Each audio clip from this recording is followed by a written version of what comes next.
मैंने तुमसे पहले ही कहा था कि नरगिस जल्दी चलो, अब हमें लाइन में लगकर इंतजार करना पड़ेगा। उसने कहा है कि वो जरूर आएगा, बात मत बढ़ाओ।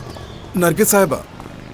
अरे नरगिस, अगर हम इसी तरह करते रहे तो हमें नुकसान पे नुकसान होता रहेगा। कैसे हैं हुसैन साहब? माजरत चाहती हूँ, मसरूफियत की वजह से किराया अदा करने में देर हो गई, लेकिन आपके किराए की रकम आपके अकाउंट में जमा करवा दी जी है। बहुत शुक्रिया, वो तो जमा हो गई है नरगिस साहिबा, मगर मैं कुछ और कहना चाहता हूँ। जी कहिए। कॉन्ट्रैक्ट इसी महीने खत्म हो जाएगा और मैं आपको घर छोड़ने का कहूँगा। कुछ समझी नहीं मैं, किस लिए? मैं झूठ नहीं कहूँगा, मुझे कोई मसला नहीं है आपसे, किराए में ताखीर से भी मसला नहीं, बस मसला ये है जो दीवारों पर लिख रहे हैं, घर पर पथराव कर रहे हैं, ये सब चीजें ठीक नहीं। इस उम्र में मैं किससे झगड़ता फिरूंगा इसके लिए?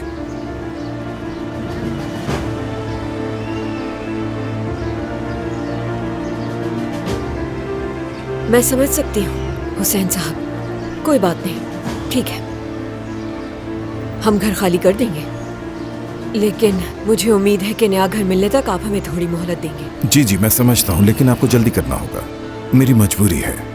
मैं भी आपको निकालना नहीं चाहता, मगर क्या करूँ। बहरहाल आपका दिन अच्छा गुजरे।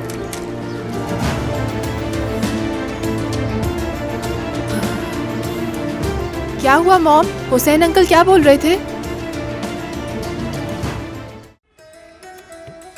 This is Imam Bukhari. This is Aris Ahmed, for more entertainment.